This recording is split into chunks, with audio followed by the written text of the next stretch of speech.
ship will self-destruct in 20 seconds. This is your last chance to push the cancellation button. Cancellation button? Hurry!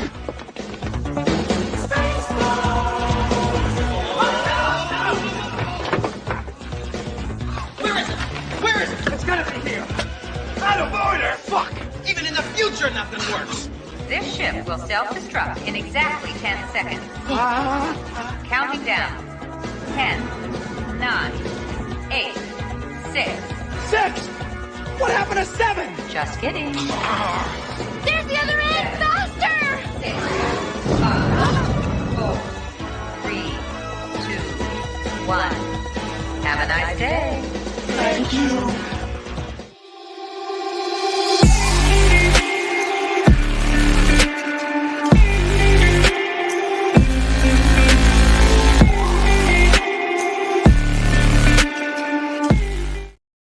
Hi, everybody. Welcome to the Woodshed. This is Leo. Now, I just want you guys to know today Hunter will not be joining me. That's okay. That actually, I wouldn't say is a sign of relief. At least for me, it gives me a little bit of a break. But it doesn't matter because what we're going to do is just keep it short, keep it simple, and talk about some of the big things that have kind of been on my mind as I come here to the Woodshed and take these items to the Woodshed. And of course, I have to start with just something that's really, I know everybody's thinking it, so I'm just going to go out, say it. Now, here I was sitting and enjoying the championship games, eager with expectation to see what underhanded, loose, bogus call was going to deter a team from a national championship run. Though the referees were doing their usual song and dance, they actually didn't affect the outcomes of any games. Between the Group of Five and Power Five conference championships, I would have to say how excited I am for bowl season. Talent all around to make even the most inconsequential bowl game to make a splash, and yet it may be a small one, but a splash nonetheless. Beaming with light all the while, Saturday night ended with not one, not two, but 3 undefeated teams who were sure to get into the college football playoff, with a big fight ensuing over the number 4 spot. The committee promised a list by noon Eastern Standard Time, but I figured that maybe it would have played out like a scene from 12 Angry Men, somehow taking a lot longer to decide on who truly deserved that 4th spot. I figured we would have at least had a list by around 4. Nope. The committee decided right on time. A decision I believe they made 3 weeks ago. They had 2 lists ready. One with Georgia, Michigan, and Washington, and Texas getting that 4th spot, and another with Texas at 3 and Bama at 4, the current list we have right now. The assumption was based on who would win the SEC championship. And let's face the reality. 3 weeks ago, the committee decided to keep FSU out. If Texas had lost its Big 12 title, Alabama had lost the SEC, and Washington had lost as well, the committee would have had Georgia, Michigan, Oregon, and then Washington at 4. That's right. You heard me. Remember, the Ducks were ranked higher than the Tide. Now, before I end this, and I'm going to just go off on a little tangent right after, let me just ask a few questions. What happens if Penix, McCarthy, Ewers, or Milroe get hurt? Will the committee then replace one of the teams with FSU? The answer again is simple. Hell to the no, no. They'd find a way to justify Georgia or Oregon before making that decision. Even though the Noles are ranked at 5, if we learn anything from Selection Sunday, it's these 2 things. The Seminoles minus Jordan Travis equals no shot at the title. And number 2, dear Lord, I can't wait until it's 12 teams and we're back at asking who deserves that 12th spot. Because I think we're still going to end up with that same problem. Only we're not going to ask the question about who deserves to be in the top 10. But I believe that 11 and 12 are going to become a really big point of contention. Why? Because you have so many teams in the NCAA. How do you figure it out?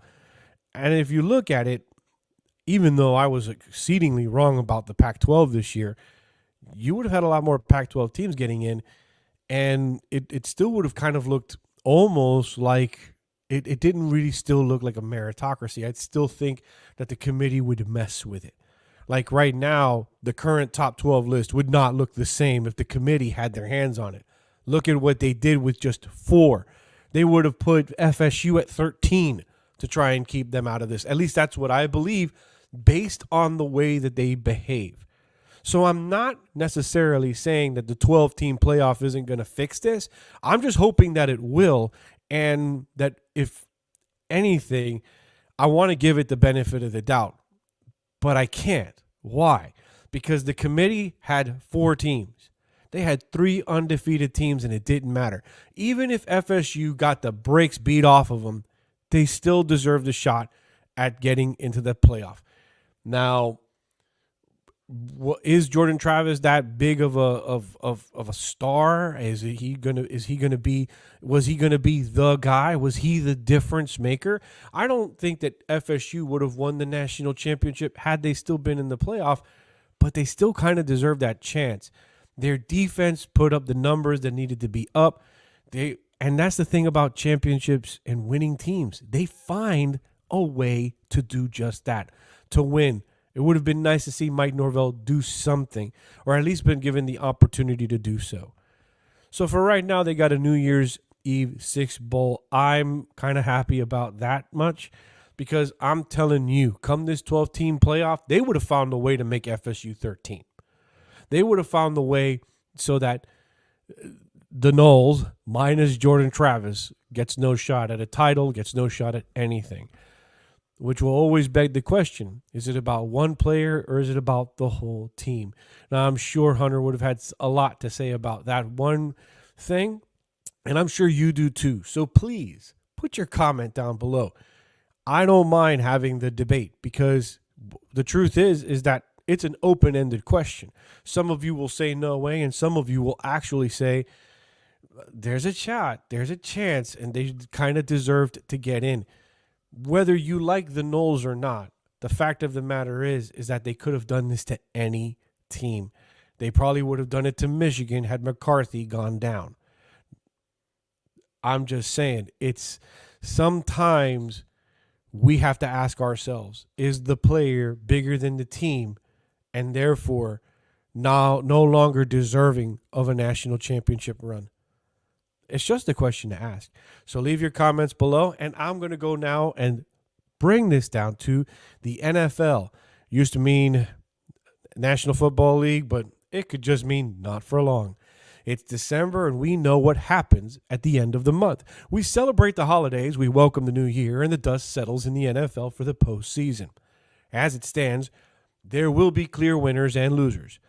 What I'm waiting for is people to realize that the Bills probably won't make the postseason and that the Chiefs are really not the best team in their conference. I also wonder if anyone is paying attention to the fact that the NFC South is still with us. On that note, does anyone know if the Jags are taking themselves seriously after losing that overtime game against Cincinnati? And they also might be going without Trevor Lawrence for a couple of weeks. Or maybe that the Niners beat the tar out of the Eagles. I wonder if anyone is looking forward to a Ravens-Dolphins AFC Championship game. Nope. Everyone is talking about next year. They miss their Aaron Rodgers, having conversations on whether the Jets will start Wilson again. They talk about the possibility of Derrick Henry being on concussion protocol, and my favorite, how the 49ers will win the Super Bowl like no other team at the top of their division doesn't stand a chance. One thing I've learned about these chuckleheads over at the main sports network, they're mad, both in the sense that they are angry and that they are insane, raging that no one cares about their opinions. They are ticked that C.J. Stroud is having a great year in Houston. They are not enjoying the Cowboys possibly doing it again since booting all their Cowboy lovers to another network. They're disappointed in the fact that Swift and Kelsey didn't give them the boost they wanted with the female engagement. After all, how can you engage a female audience if you don't know what a woman is? I'm glad the NFL season has been tripping under the radar. So happy that college football ratings have soared while pro football numbers dwindle. I am thrilled to watch as the NHL triggers more attention than America's game. Why? Because they needed a reality check. Dynasties are not meant to last forever, and fan bases in all markets miss just watching games. So, all you people out there in the main sports media market, give us our football back and let us enjoy the game without your bias and go suck on your own sour grapes. Now, I know that sounds a little harsh, but here's the reality. And I think this is going to, now I'm going to kind of go after the fan a little bit in saying that I believe that this is a result of fantasy football. We stop cheering teams and we only cheer the players. We only cheer for the players that are on our fantasy teams.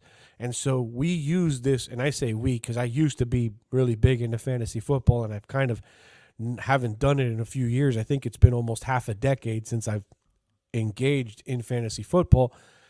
And it wasn't because I was bad at it. It's actually I was really good at it. Not trying to toot my own horn, but the fact of the matter is that it was easy to be a stat guy.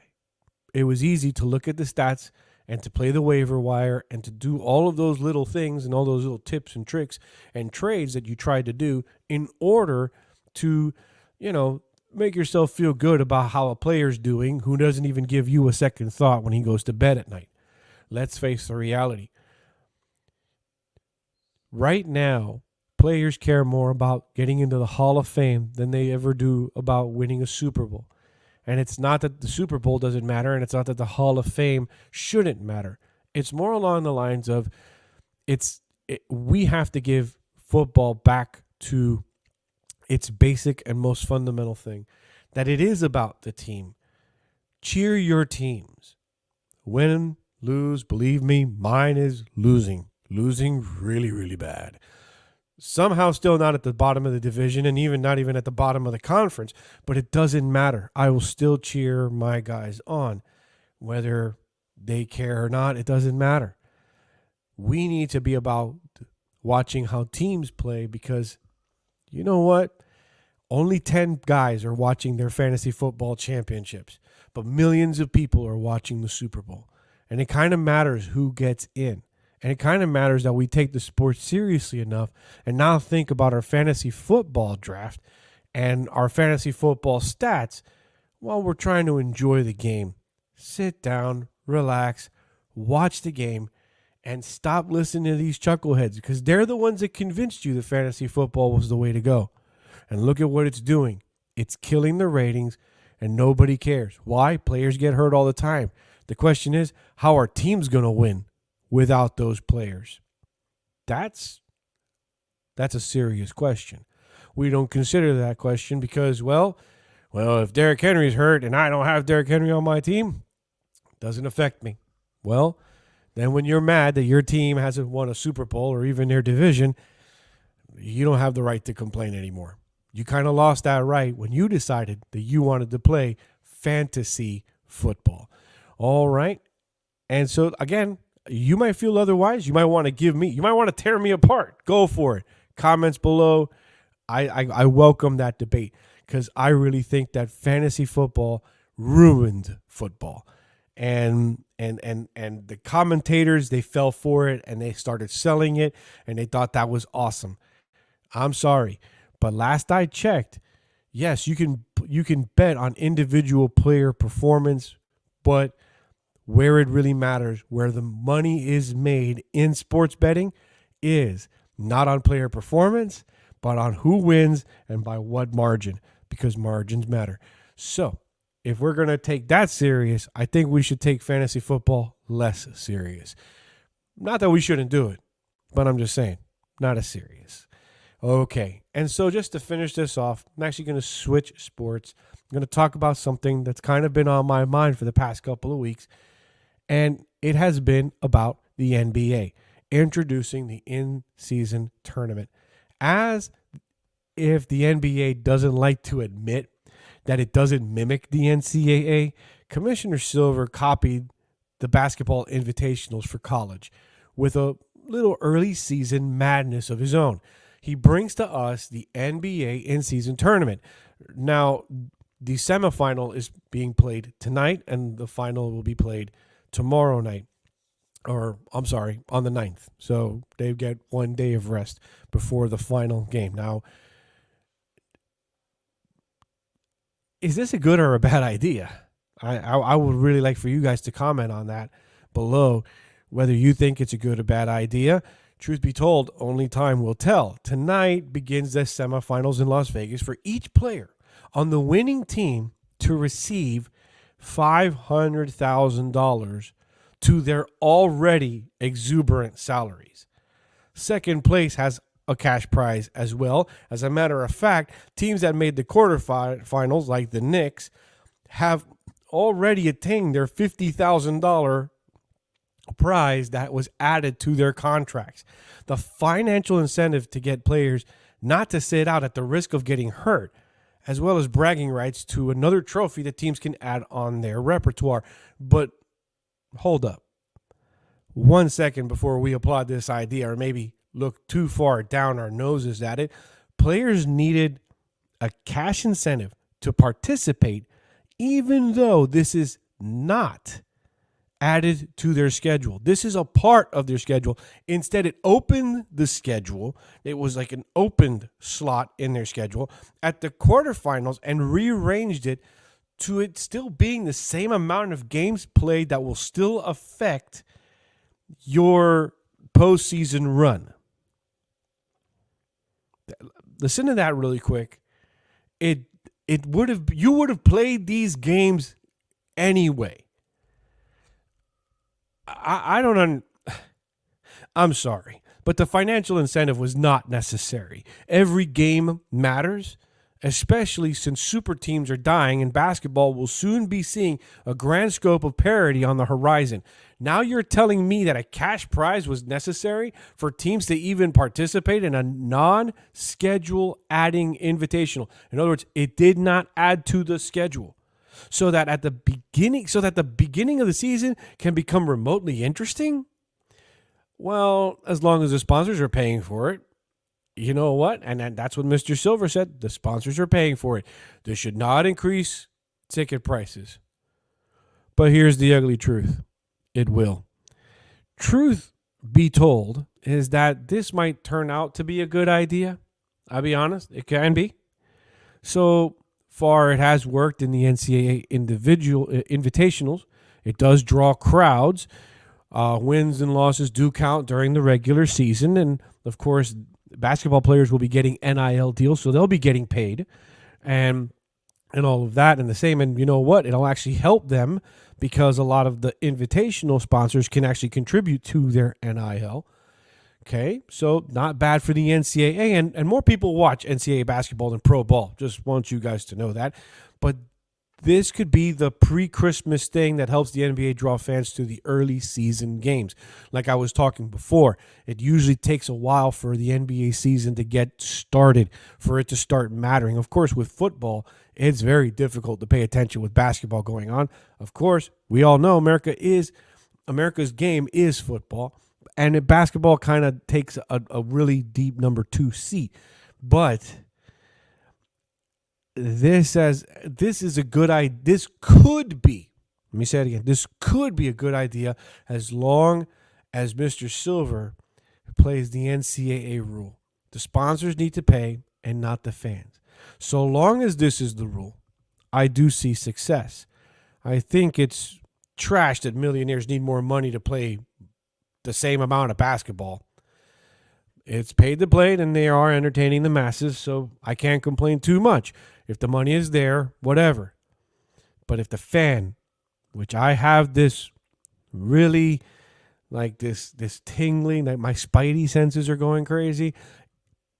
If the fan ends up bankrolling this little endeavor, then it will be doomed to fail.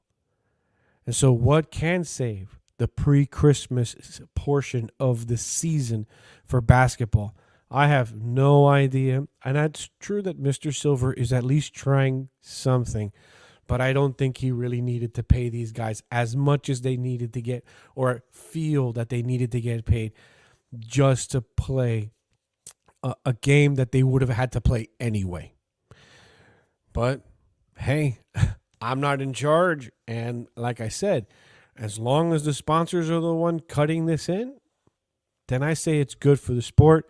It's good for the economy. Why not? Let's get it going. Let's give it a shot. But I am weary. I really don't trust the NBA. I really don't trust a lot of these sports entities, these pro sports entities. They're a little shady sometimes. So keep your eyes on the ticket prices, especially when you're going to these pre-Christmas games that used to be like $25 to get in, and now they're very expensive. You never know. Keep your eye on all of these things because this does matter. And, of course, go ahead and stay tuned to the semifinal games that will actually be played tonight. It's gonna make for good basketball because there is something on the line. I mean, why win 400,000 when you can win 500,000? Know what I'm saying? All right. So, guys, thank you very much for tuning in. I know it's just me, but I think I did bring in some ideas that can kind of like turn the gears a little bit so that you guys can like cuss me out in the comment section. But have no fear. I don't mind it. It doesn't scare me at all. As a matter of fact, I welcome the debate. I welcome your comments because it's going to add to the show. It's going to add to what we're doing. And as always, remember, like and subscribe. That's youtube.com @theofficiallodge. And you can like and you can subscribe, and then you can hit that little bell right there, and so you can get notified. And most importantly, share it with your friends so that they can yell at me in the comment section too. As always, it is a pleasure to be your Woodshed guy.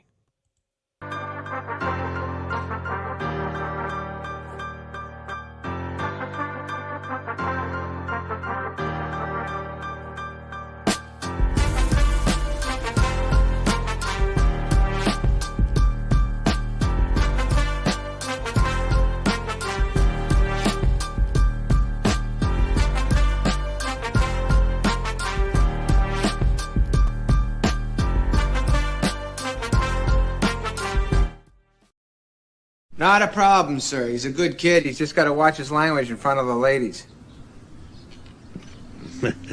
I'll remind Kevin where he comes from. Okay, that sounds terrific. You use foul language in front of a lady?